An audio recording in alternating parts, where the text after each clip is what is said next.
Keep watching Malik Law TV.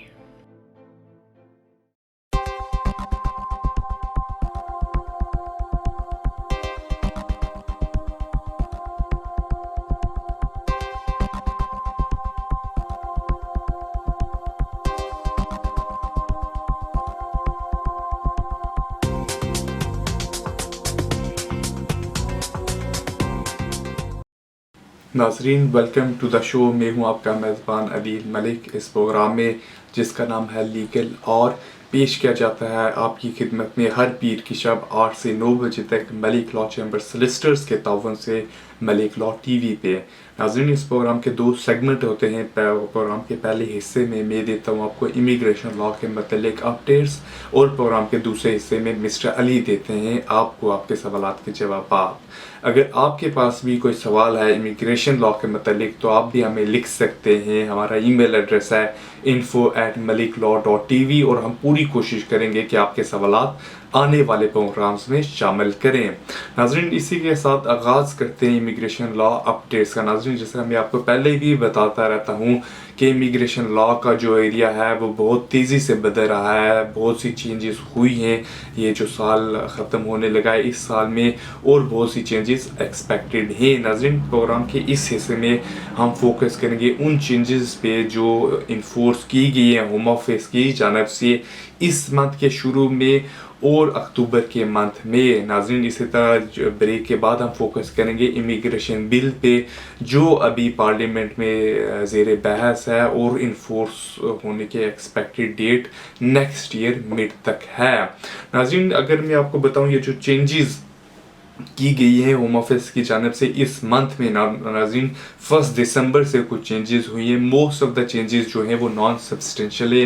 Home office ने clarify किए immigration rule, पर नाज़रीन एक जो मेजर चेंज आई है उन लोगों के लिए जो काम करते हैं आर्म फोर्सेस के लिए और जो बनाना चाहते हैं नॉन यूरोपियन सिटीज़न को एज देयर डिपेंडेंट्स। नाज़रीन, अब अगर कोई यहाँ पे आर्म फोर्सेस में काम करता है और वो अपनी स्पाउस को बनाना चाहता है या अपने पार्टनर को बनाना चाहता है तो उसे फाइनेंशियल थ्रेशोल्ड की रिक्वायरमेंट फुलफिल करनी पड़ेगी। इसी तरह अगर कोई इंडेफिनेट या फिर ब्रिटिश सिटीजनशिप के लिए अप्लाई करता है तो उसे लाइफ इन द यूके के साथ साथ इंग्लिश लैंग्वेज टेस्ट भी पास करना पड़ेगा। नाज़रीन, इसी तरह अगर हम देखें जो चेंजेस की गई थी होम ऑफिस की जानब से अक्टूबर के मंथ में, मेनली जो चेंज थी वो 2 किस्म की थी। जो एंड ऑफ अक्टूबर चेंजेस आई थी वो थी कि अगर कोई एप्लीकेंट अप्लाई करता है सिटीजनशिप के लिए या फिर ब्रिटिश नेशनैलिटी के लिए तो उसे life in the UK test के साथ साथ एक इंग्लिश लैंग्वेज टेस्ट भी पास करना पड़ेगा। अब नाज़रीन, पहले ये होता था कि एप्लीकेंट को सिर्फ एक टेस्ट पास करना पड़ता था जब इंडेफिनेट के लिए अप्लाई करता था या फिर ब्रिटिश सिटीजनशिप के लिए अप्लाई करता था, नेमली या फिर life in the UK test या फिर ईसॉल की क्वालिफिकेशन। पर नाज़रीन, अब अगर कोई अप्लाई करेगा तो वो life in the UK test भी पास करेगा और उसके साथ साथ एप्लीकेंट जो है इंग्लिश लैंग्वेज टेस्ट भी पास करना पड़ेगा। नाज़रीन, ये जो रिक्वायरमेंट है ये मैंडेटरी है, बट कुछ लोग होते हैं इस रिक्वायरमेंट से एग्जेम्प्ट। नेमली पहले वो लोग जो अंडर 18 है या अबव 65 है। इसी तरह अगर कोई एप्लीकेंट है मेडिकल ग्राउंड की वजह से टेस्ट पास नहीं कर सकता तो वो भी एग्जेम्प्ट होता है। उन्हें प्रूफ भेजना पड़ता है एप्लीकेशन के साथ, मेडिकल एविडेंस प्रोवाइड करना पड़ता है जिससे शो हो कि वो उनकी मेंटल कैपेसिटी नहीं है कि वो टेस्ट पास करें।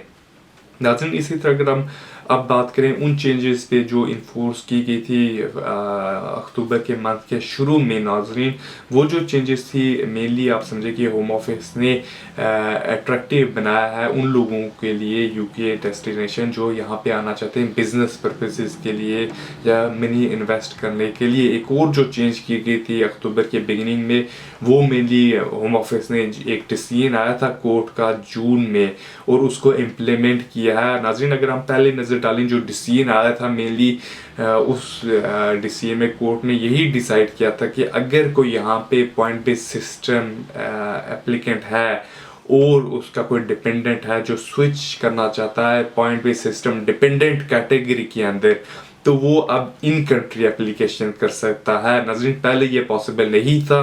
پہلے اگر کوئی پوائنٹ بیس سسٹم ڈپینڈنٹ ویزا اپلائی کرنا چاہتا تھا اور اسے واپس کنٹری آف ریزیڈنس جانا پڑتا تھا اور وہاں سے ویزا لے کے آنا پڑتا تھا. ناظرین پوائنٹ بیس سسٹم سے میری مراد یہ ہے کہ جو لوگ یہاں پہ پوائنٹ بیس سسٹم کے اندر ہیں، نیملی ٹیئر 1 ہو گیا، ٹیئر 2 ہو گیا، ٹیئر 4 ہو گیا اور ٹیئر 5 کیٹیگریز ہو گئی. ناظرین اسی طرح جو چینج کی گئی اکتوبر کے بگننگ میں وہ یہ تھی کہ اگر وہ یہاں پہ آتا ہے بزنس وزٹر تو اسے اب مزید آپ سمجھے آپشنز دیے گئے ہیں، مزید اسے اپرچونٹیز دی گئی ہیں، مزید پاورز دی گئی ہیں کہ وہ زیادہ کام کر سکتا ہے، زیادہ فلیکسیبل ہے رادر دین بیفور. اسی طرح ناظرین ایک اور جو کیٹیگری تھی پرسپیکٹیو اسٹوڈنٹ کی، وہ ہوم آفس نے ابالش کر دیا ہے. ناظرین پرسپیکٹیو اسٹوڈنٹ نارملی ان لوگوں کو کے لیے ہوتا تھا ویزا جو یو کے میں آنا چاہتے تھے یا تو کوئی ٹیسٹ بیٹھنے کے لیے یا پھر یہاں پہ آنا چاہتے تھے وزٹ کرنے کے لیے کہ ویدر یو کے ان کے لیے سوٹیبل کنٹری ہے کہ نہیں، یا جس انسٹیٹیوشن میں وہ ایڈمیشن لینا چاہتے ہیں وہ ان کے لیے سوٹیبل انسٹیٹیوشن ہے کہ نہیں، اکوموڈیشن دیکھنے کے لیے، اس ٹائپ کی چیزیں سارٹ آؤٹ کرنے کے لیے. اب ناظرین یہ جو کیٹیگری ہے یہ ہوم آفس نے ابالش کر دی ہے. اس کا یہ مطلب ہے کہ اب کسی کے لیے پاسبل نہیں ہے وہ اس ویزا کیٹیگری کے اندر اپلائی کرے. بٹ ہاں اگر کسی کو پہلے ویزا مل چکا ہے اور اگر کسی کو 6 منتھ سے کم کا ویزا ملا ہے تو وہ ایکسٹینشن کے لیے اپلائی کر سکتا ہے ان سائڈ یونائٹیڈ کنگڈم اگر کوئی ایکسیپشنل سرکمسٹانسز ہیں. ادروائز اگر کسی کو 6 منتھ کا ویزا ملا ہے وہ واپس کنٹری آف اوریجن جائے اور وہاں سے اسے کوئی اور ویزا لے کے آنا پڑے گا. ناظرین اسی کے ساتھ ٹائم ہوتا ہے ایک چھوٹی سی کمرشل بریک کا. بریک کے اس پار ہم ملیں گے مزید اپڈیٹس کے ساتھ اور ہم ڈسکس کریں گے جو امیگریشن بل پیش کیا گیا ہے گورنمنٹ کی جانب سے پارلیمنٹ میں اور جو ایٹ پریزنٹ پارلیمنٹ میں ظاہر بحث ہے. کہیں مت جائیے گا، دیکھتے رہیں ملک لاء ٹی وی.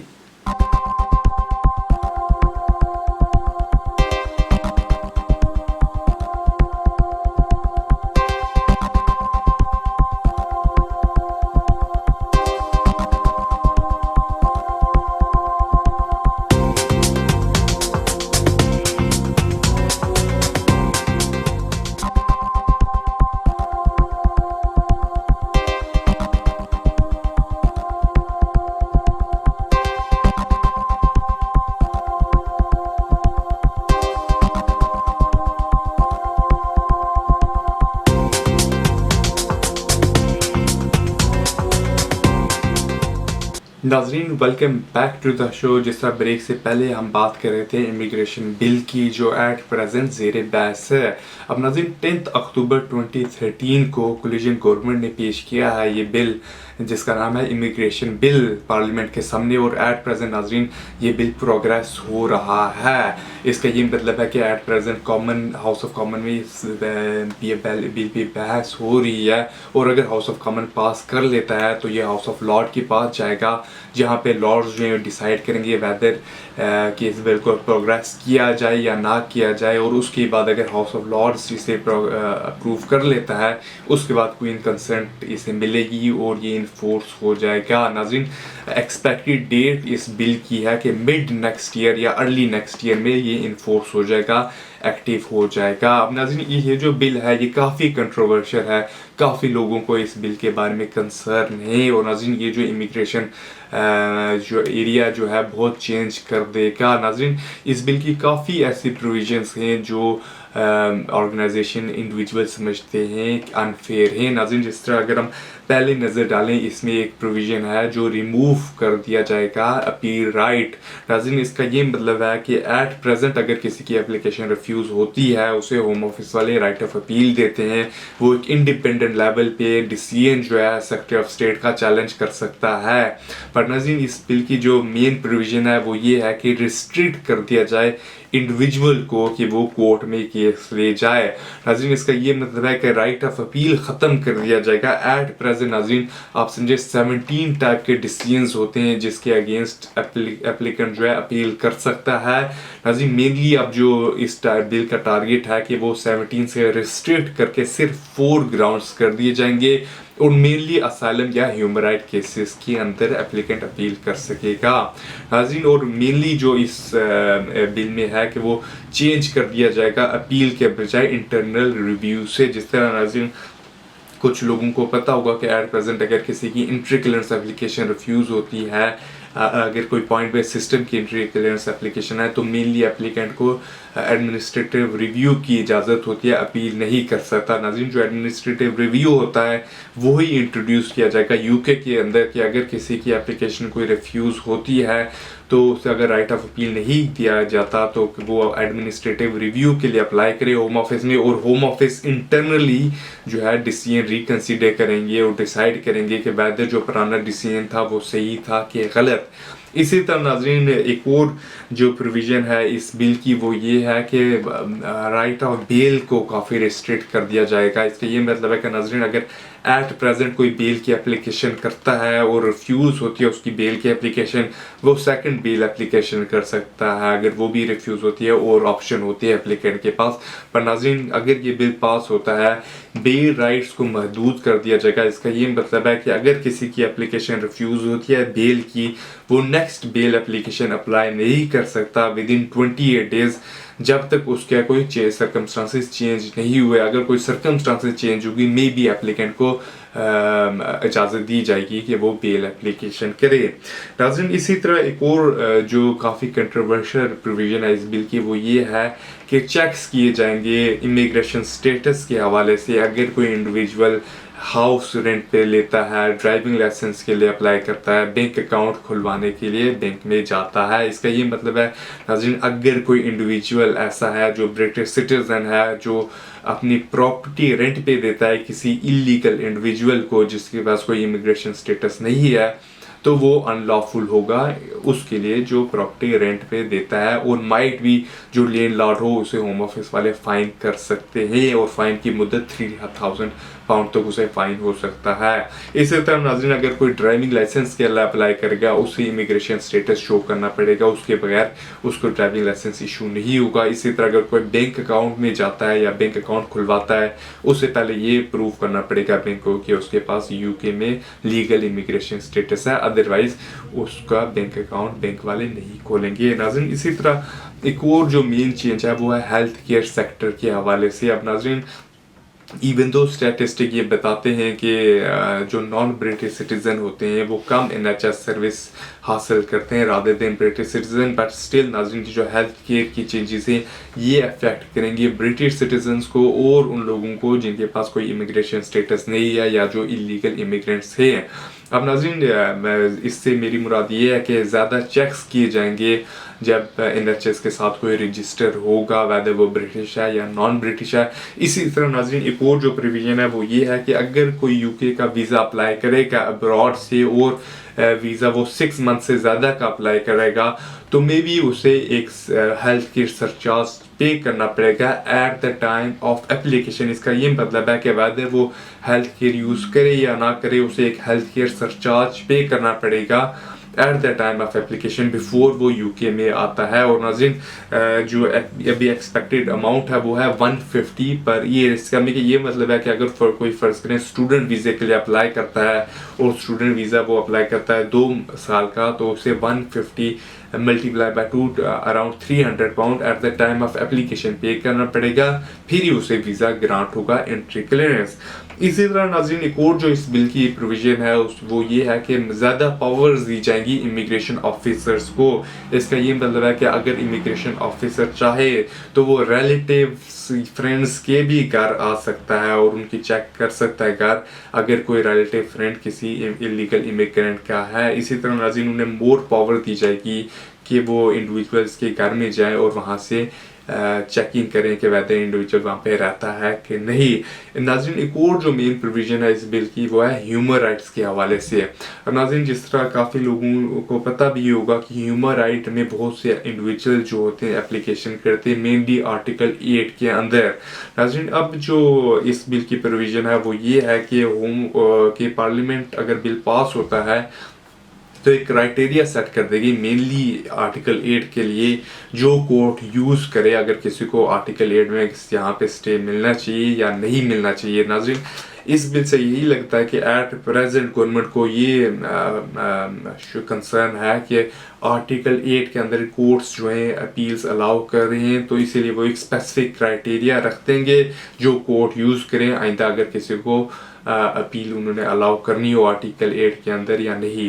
नाज़रीन इसी तरह अगर हम देखें ये जो बिल है अगर आ जाता है तो इमिग्रेशन रूल्स जो हैं वो भी अमेंड हो जाएंगे और इंडिविजुअल्स के लिए काफ़ी डिफ़िकल्ट होगा यहाँ पे रहना अगर उनकी कोई एप्लीकेशन होम ऑफिस में नहीं पेंडिंग है या उनके पास कोई लीगल स्टेटस यूके के अंदर ऑलरेडी नहीं है। नाज़रीन इसी के साथ टाइम होता है एक छोटी सी कमर्शियल ब्रेक का। ब्रेक के उस पार मिस्टर अली मिलेंगे आपको आपके सवालात के साथ। कहीं मत जाइएगा, देखते रहें Malik law TV. Thank you.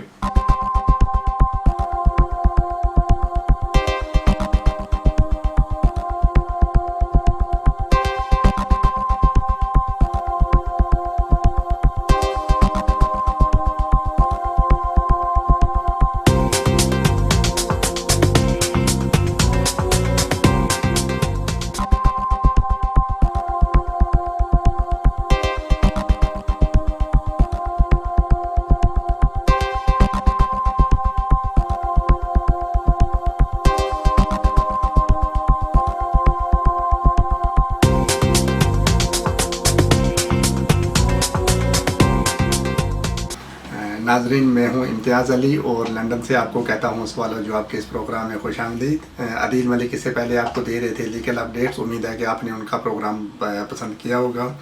हस्बे मामूल में कोशिश करूंगा कि आपके ज़्यादा से ज़्यादा सवालात को प्रोग्राम में शामिल कर सकूं और वक्त ज़ाया किए बगैर सबसे पहले हम बात करते हैं डॉक्टर खालिद के साथ। डॉक्टर खालिद कहते हैं कि वो 8 साल पहले यूके में आए थे एज ए विज़िटर और फिर वो ओवरस्टेयर हो गए और फिर उन्होंने बहुत अरसे के बाद वो ये कहते हैं कि 3 साल तक वो यहाँ ओवरस्टेयर रहे और उसके बाद उन्होंने अपना स्टे रेगुलराइज करने की एप्लीकेशन होम ऑफिस में डाली थी। और एप्लीकेशन डालने की रीज़न ये थी कि वो अपनी पार्टनर के साथ रहते थे और इस ग्राउंड पे उन्होंने एप्लीकेशन डाली थी। उनकी पार्टनर ब्रिटिश सिटीज़न है, वो इंग्लिश सिटीज़न हैं। तो डॉक्टर खालिद कहते हैं कि होम ऑफिस ने इनकी एप्लीकेशन बहुत अरसा पेंडिंग रही, कई साल तक इनकी एप्लीकेशन पेंडिंग रही और इस दौरान में उनका डिसीजन नहीं हुआ। ये बहुत से इन्होंने रिमाइंडर्स भी होम ऑफिस को भेजे और फिर अल्टीमेटली होम ऑफिस बीच बीच में इनसे फर्दर एविडेंस भी मांगता रहा और अब वो कहते हैं कि उन्होंने इनको 2.5 साल की लीव ग्रांट कर दी है। तो डॉक्टर खालिद ये पूछना चाहते हैं कि इन्होंने एप्लीकेशन सबमिट की थी और इनकी एप्लीकेशन 3 से 4 साल तक पेंडिंग रही है, तो क्या ये होम ऑफिस से किसी तरह की कंपनसेशन क्लेम कर सकते हैं क्योंकि इनके केस में अनरीजनेबली होम ऑफिस ने उसको डिले किया है। तो डॉक्टर साहब आपको तो होम ऑफिस का शुक्रगुजार होना चाहिए कि आप ओवरस्टेयर थे और उसके बावजूद उन्होंने आपको लीव ग्रांट कर दी है। चाहे कि आप कंपनसेशन के बारे में सोच रहे हैं, ये आपको जहन में रखना चाहिए कि कोई भी जो साहब ओवरस्टेयर हों, अगर तो आप with in the validity of visa को एप्लीकेशन डालते हैं तो हो सकता है कि आप किसी रूल के अंदर आते हों, लेकिन अगर आप ओवरस्टेयर हों फिर आमतौर पे रूल्स आप पे अप्लाई नहीं होते, बल्कि होम ऑफिस आपके पर्टिकुलर सर्कमस्टांसेस देख के तो उसका डिसीजन करता है। तो अगर आपको होम ऑफिस ने लीव ग्रांट किया तो ये बेसिकली होम ऑफिस ने अपनी डिस्क्रिशन एक्सरसाइज किया आपके फेवर में। आपकी एप्लीकेशन को रिफ्यूज़ भी किया जा सकता था और अगर आपकी एप्लीकेशन रिफ्यूज़ होती तो शायद अपना स्टे रेगुलराइज करने के लिए आपको हज़ारों पाउंड और ख़र्च करना पड़ते। तो इस वजह से आपको कंपनसेशन का ख्याल जहन में नहीं लाना चाहिए क्योंकि ऐसा कोई कानून नहीं है कि आप होम ऑफिस से कंपनसेशन क्लेम कर सके। दूसरी ये चीज़ भी आपको ज़हन में रखनी चाहिए कि जो इमिग्रेशन मैटर्स होते हैं उनके लिए कानून के अंदर कोई टाइम लिमिट नहीं है कि होम ऑफिस कितने टाइम के अंदर किसी केस का डिसीजन करेगा। किसी भी एप्लीकेशन का डिसीजन 3 महीने में भी हो सकता है, 3 साल में भी हो सकता है।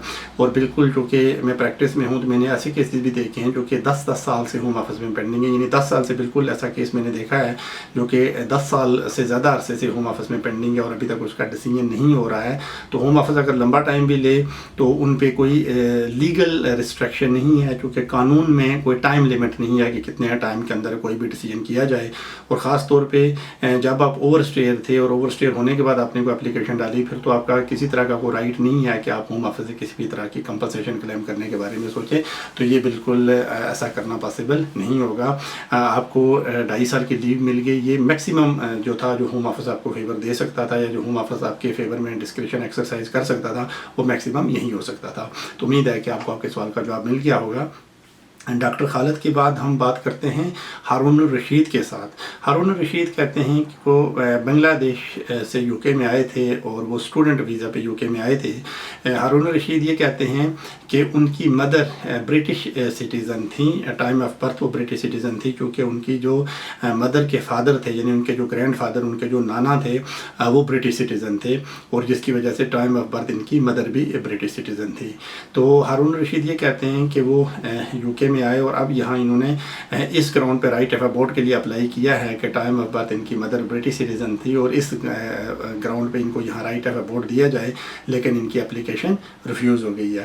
اور ریفیوزل کی ریزن وہ یہ کہتے ہیں کہ ہوم آفس یہ کہتا ہے کہ جب انہوں نے اسٹوڈنٹ ویزا کے لیے اپلائی کیا تھا بنگلہ دیش سے، تو انہوں نے جو اپنی مدر کا نام بتایا تھا وہ نام بالکل ڈفرینٹ ہے، وہ بالکل ایک الگ مختلف نام ہے جو کہ ان کی مدر کا ریئل نیم ہے۔ تو وہ یہ کہتے ہیں کہ اس وجہ سے ہوم آفس یہ کہتا ہے کہ یہ ان کی مدر نہیں ہے، جو برٹش سٹیزن ہے وہ ان کی مدر نہیں ہے۔ تو ہارون الرشید یہ کہتے ہیں کہ جب انہوں نے بنگلہ دیش سے اپلائی کیا تھا تو وہاں کسی ایجنٹ نے یا کسی ایڈوائزر نے بالکل ان کو غلط مشورہ دیا تھا کہ یہ اپنی مدر کا غلط نام لکھے، اور اس وجہ سے انہوں نے اپلیکیشن فارم میں بالکل ایک فرضی نام لکھا تھا، تو جس کا اب ان کو رزلٹ بھگتنا پڑ رہا ہے۔ تو یہ پوچھنا چاہتے ہیں کہ ایسی صورت میں ان کو کیا کرنا چاہیے۔ تو ہارون الرشید بالکل ہم آپ کو بھی یہی مشورہ دیں گے، اور آپ کے ذریعے سے ہم باقی سب ناظرین کو بھی یہی مشورہ دیں گے، اور ہمیشہ ہم کہتے بھی آئے ہیں کہ آپ کو کسی بھی صورت میں ڈسیپشن سے کام نہیں لینا چاہیے، یا آپ کو غلط سٹیٹمنٹ نہیں دینی چاہیے۔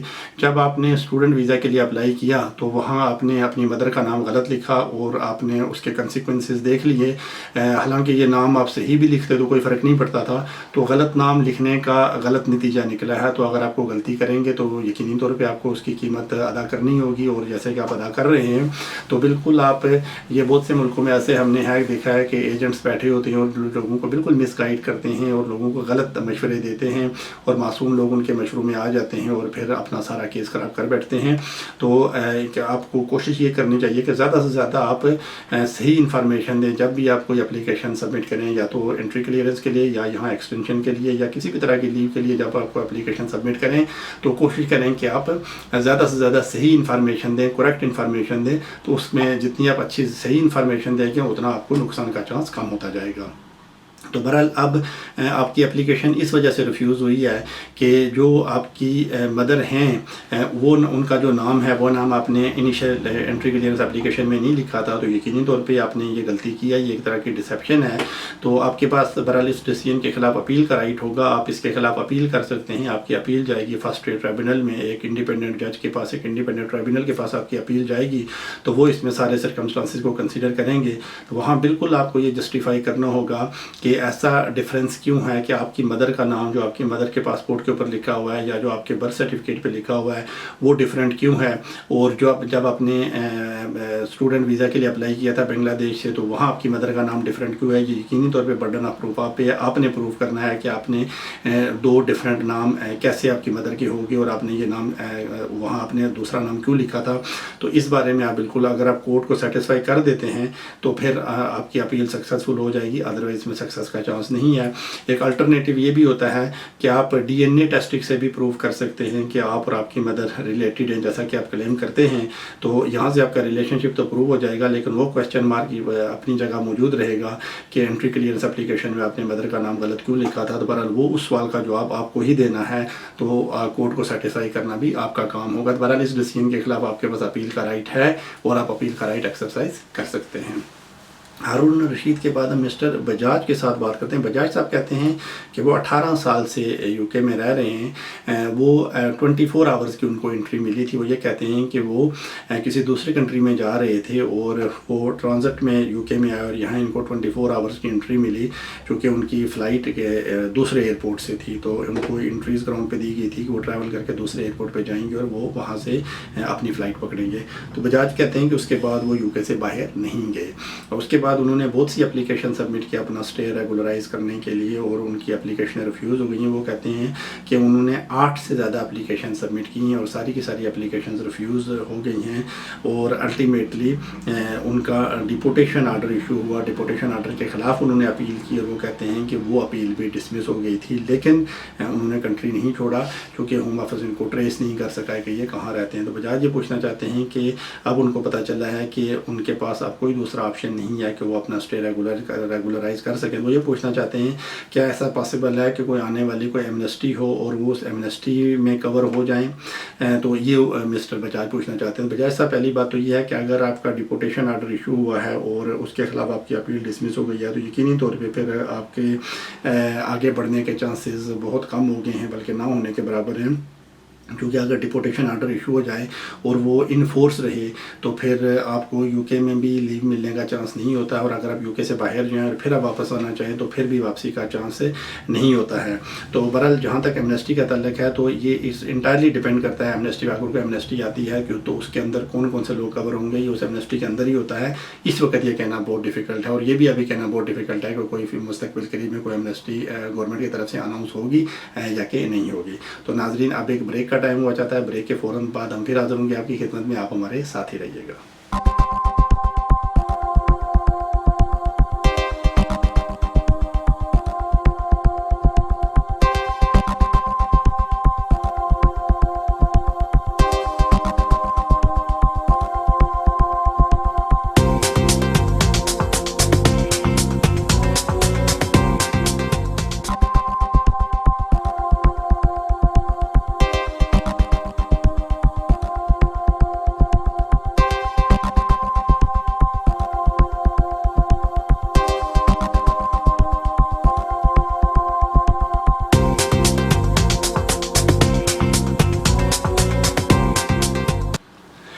ویلکم بیک ٹو دا شو. ناظرین بریک پہ جانے سے پہلے ہم مسٹر بجاج کے ساتھ بات کر رہے تھے اور ان کو ان کے سوال کا جواب امید ہے کہ مل گیا ہوگا. ہمیں بڑا افسوس ہوا کہ 18 سال سے ان کا اسٹے ریگولرائز نہیں ہوا، لیکن بہت سے کیسز میں ایسا ہوتا ہے. یہ صرف اکیلے ہی نہیں ہیں بلکہ بہت سے اور لوگ بھی ہیں جن کے سرکمسٹانسز بالکل ایسے ہی ہیں. اس کے بعد ہم بات کرتے ہیں مسٹر راجا کے ساتھ. راجا یہ کہتے ہیں کہ وہ ایز اے اسٹوڈنٹ یو کے میں آئے تھے اور پھر وہ یہاں انہوں نے ایکسٹینشن کے لیے اپلائی کیا اور ان کی اپلیکیشن ریفیوز ہو گئی، ان کی اپیلیں ڈسمس ہو گئی اور اس کے بعد وہ اوور اسٹے ہو گئے. تو وہ یہ کہتے ہیں کہ پھر انہوں نے یہاں شادی کر لی ایک برٹش سٹیزن کے ساتھ اور پھر اپنا اسٹے ریگولرائز کرنے کی اپلیکیشن انہوں نے ہوم آفس میں سبمٹ کی، جو کہ کچھ عرصے کے بعد ہوم آفس نے ریفیوز کر دی. چونکہ ان کے پاس اپیل کا رائٹ نہیں تھا تو ان کے کو یہی مشورہ دیا گیا کہ وہ اس میٹر کو ہائی کورٹ میں چیلنج کریں جوڈیشل ریویو کے ذریعے. تو راجا کہتے ہیں کہ انہوں نے جوڈیشل ریویو کے ذریعے یہ ہوم آفس کا ڈیسیژن ہائی کورٹ میں تو چیلنج کر دیا، لیکن وہ ابھی ہائی کورٹ میں ان کا میٹر تقریباً 6 مہینے سے پینڈنگ ہے اور اب ان کو ایک لیٹر ملا ہے کہ ہائی کورٹ نے ان کا جو جوڈیشل ریویو کا میٹر ہے وہ اپر ٹریبونل کو ٹرانسفر کر دیا ہے. تو وہ یہ پوچھنا چاہتے ہیں کہ اب ان کو بڑی ٹینشن ہو رہی ہے کیونکہ ہائی کورٹ تو ایک انڈیپینڈنٹ کورٹ ہے، بڑے لیول کی کورٹ ہے، تو انہوں نے ان کا میٹر اپر ٹریبونل کو کیوں ٹرانسفر کیا ہے اور کیا اپر ٹریبونل سے بھی ان کو انصاف ملنے کی کوئی امید ہے. تو یہ مسٹر راجا کا سوال ہے. تو مسٹر راجا پہلے تو اگر آپ کے کوئی سلسٹر ہیں تو بالکل آپ ان کے ساتھ میٹنگ کریں اور وہ آپ کو پورا انفارم کر دیں گے اور آپ کو وہ ایڈوائز کر دیں گے کہ آپ کا کیس اپر ٹریبونل میں کیسے ٹرانسفر ہوا ہے اور اس کی ریزنز کیا ہے. لیکن جنرل انفارمیشن کے لیے میں آپ کو بتا دوں اور آپ کے ذریعے میں باقی سب ناظرین کو بھی یہ بتا دوں کہ اپر ٹریبونل کوئی کم تر درجے کی کورٹ نہیں ہوتی، بلکہ یہ ہائی کورٹ کے لیول کی ایک کورٹ ہوتی ہے اور بہت سے ایسے اس اپر ٹریبونل میں ججز وہی کام کرتے ہیں جو کہ ہائی کورٹ کے اندر کام کرتے ہیں اور وہاں سے وہ آ کے اپر ٹریبونل میں بھی بیٹھتے ہیں.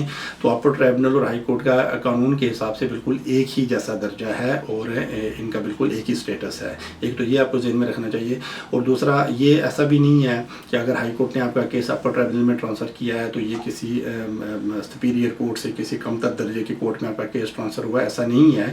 اپر ٹریبونل ایک انڈیپینڈنٹ کورٹ ہے جس کا گورنمنٹ کے ساتھ کوئی لینا دینا یا ہوم آفس کے ساتھ کوئی لینا دینا نہیں ہے. وہ بالکل اپر ٹریبونل وہی کام کرے گی جو کہ انصاف کہے گا. تو اس سلسلے میں بھی آپ کو پریشان ہونے کی ضرورت نہیں ہوتی ہے. اپر ٹریبونل کسی بھی عدالت کی طرح بالکل انڈیپینڈنٹ ہے. اور سب سے آخر میں یہ چیز کہ آپ کا کیس اپر ٹریبونل میں ٹرانسفر کیوں ہوا ہے، تو یہ بالکل اب چونکہ ایک نئے رولز بن گئے ہیں یا سادہ لفظوں میں کہیں ایسا قانون بن گیا ہے کہ جو امیگریشن کیسز سے متعلقہ جتنے بھی جوڈیشل ریویوز ہیں وہ سارے کے سارے اپر ٹریبونل ہی دیکھے گا. اور جیسے کہ میں نے کہا کہ اپر ٹریبونل کے بھی ایک ہائی کورٹ کے ہی لیول کی کورٹ ہے اور اس کے پاس وہی اختیارات ہیں جو کہ ہائی کورٹ کے پاس ہوتے ہیں. لیکن اپر ٹریبونل میں کیسز اس لیے ٹرانسفر کیے جا رہے ہیں یا جو نئے جتنے بھی جوڈیشل ریویوز جاتے ہیں وہ اپر ٹریبونل میں ہی سبمٹ ہوتے ہیں. اس کی ریزن یہی ہے کہ تاکہ کیسز کا برڈن کم سے کم ہو سکے. یہ بالکل یہ ایسے اسٹڈی یہی کہتی ہے کہ اس وقت جتنے جوڈیشل ریویوز پینڈنگ ہیں اگر پرسنٹیج نکالا جائے تو بہت زیادہ ایک بہت بڑی تعداد جوڈیشل ریویوز کی ایسی ہے جن کا का तल्लक इमिग्रेशन के केसेस से है, तो ये हाई कोर्ट के ऊपर बहुत बड़ा बर्डन है ये सारे जुडिशल रिव्यूज़ को डील करना, और इसी वजह से केसेस में बहुत लंबा टाइम भी लग जाता है। तो ये जो टाइम लगता है इसको रिड्यूस करने के लिए ये ऐसी पॉलिसी हाई कोर्ट ने बनाई है कि उन्होंने कि ये डिसीजन किया है कि जितने भी इमिग्रेशन से मुतल्लिक़ इशूज़ होंगे या इमिग्रेशन से मुतल्लिक़ जितने भी जुडिशल रिव्यूज़ हैं उनको वो हाई कोर्ट से अपर ट्राइब्यूनल में ट्रांसफ़र कर देंगे, क्योंकि अपर ट्राइब्यूनल सिर्फ और सिर्फ इमिग्रेशन केसेस देखता है। वो कोई अपर ट्राइब्यूनल एक ऐसी कोर्ट है जो सिर्फ इमिग्रेशन केसेस को डील करती है, ये कोर्ट किसी दूसरे मैटर को नहीं देखती है। जबकि जो हाई कोर्ट है उसमें हर तरह की जुडिशल रिव्यूज़, हर तरह की अपीलें, हर तरह के मामला उसमें जाते हैं, ख्वाह वो इमिग्रेशन से मुतल्लिक़ हों, ख्वाह वो किसी भी दूसरे कानून से मुतल्लिक़ हों। तो अपर ट्राइब्यूनल चूँकि सिर्फ इमिग्रेशन केसेस को देखती है और इस वजह से, और उसके जजेस भी इमिग्रेशन कानून के ही एक्सपर्ट होते हैं, तो इस वजह से ये ज़्यादा तवक्को की जाती है कि अगर आपका मैटर अपर ट्राइब्यूनल में जाएगा तो उसका डिसीजन जल्दी हो जाएगा, तो ओवरऑल ये सबके लिए बेहतर होगा। तो यही रीज़न है कि जो भी पुराने जुडिशल रिव्यूज़ हाई कोर्ट में पेंडिंग है, अगर वो इमिग्रेशन कानून से मुतल्लिक़ हैं तो अपर ट्राइब्यूनल में ट्रांसफ़र किए जा रहे हैं, और अगर कोई नया जुडिशल रिव्यू सबमिट होता है इमिग्रेशन से मुतल्लिक़ तो वो डायरेक्ट अपर ट्राइब्यूनल में ही जाता है बजाय हाई कोर्ट के। और ये सबको ज़हन में रखना चाहिए। फिर रिपीट कर दूँ कि अपर ट्राइब्यूनल और हाई कोर्ट में कोई डिफरेंस नहीं है, इनके इख्तियारात बिल्कुल बराबर हैं, इनका स्टेटस बिल्कुल बराबर है, और ऐसा नहीं है कि हाई कोर्ट का स्टेटस तो ज़्यादा बड़ा है या बिल्कुल अपर ट्राइब्यूनल से मुख्तलिफ है, नहीं है। लीगल पोजीशन दोनों की बिल्कुल सेम ही है। तो उम्मीद है कि मिस्टर राजा को और उनकी वजह से बहुत सारे नाज़रीन को भी की मालूमात में इजाफा हो गया होगा। उसके बाद हम बात करते हैं मिस कपूर से। मिस कपूर कहती हैं कि 2009 में वो एज ए विज़िटर यूके में आई थी, 6 महीने का उनके पास वीज़ा था, और उन्होंने यहाँ अपना स्टे रेगुलराइज करने की एप्लीकेशन सबमिट की। वो कहती हैं कि उनके अंकल और आंटी यहाँ हैं जो कि बहुत बीमार हैं, वो कपल बहुत बीमार है, और उनकी लुक आफ्टर करने के लिए कोई यहाँ ऐसा आदमी नहीं है जो उनको लुक आफ्टर करे। तो इस वजह से इन्होंने अपना स्टे रेगुलराइज करने की एप्लीकेशन सबमिट की थी, और डॉक्टर ने भी बहुत बड़ी रिकमेंडेशन दी थी कि इनके अंकल और आंटी को लुक आफ्टर करने के लिए कोई फैमिली मेम्बर चाहिए। लेकिन वो कहती हैं कि उन्होंने 2009 में एप्लीकेशन सबमिट की, जो कि 2010 में रिफ्यूज़ हो गई थी, और उसके खिलाफ अपील का राइट नहीं था क्योंकि time of application he overstay हो गई थी। वो ये कहती हैं कि फिर उन्होंने होम ऑफिस को रिकन्सिड्रेशन के लिए रिक्वेस्ट की, और वो रिकन्सिड्रेशन का मैटर बहुत अर्सा पेंडिंग रहा, और अब उन्होंने होम ऑफिस को बहुत ज़्यादा रिमाइंडर भी भेजे, फिर उन्होंने अपने MP को भी इन्वॉल्व किया, और उसके नतीजे में अब जाके होम ऑफिस ने डिसीजन तो दिया है, लेकिन उन्होंने एप्लीकेशन रिफ्यूज़ कर दिया, और उन्होंने इनको कहा है कि ये फौरी तौर पे कंट्री छोड़ दें, और उन्होंने इनकी डिटेल लोकल इन्फोर्समेंट ऑफिस को भेजी हैं। और अब ये कहती हैं कि अब इनके पास अपील का राइट भी नहीं है, और ये बहुत परेशान है कि ऐसी सूरत में इनको क्या करना चाहिए, क्योंकि ये यूके से वापस नहीं जाना चाहते, क्योंकि इनके अंकल और आंटी की देखभाल करने वाला यहाँ कोई मौजूद नहीं है।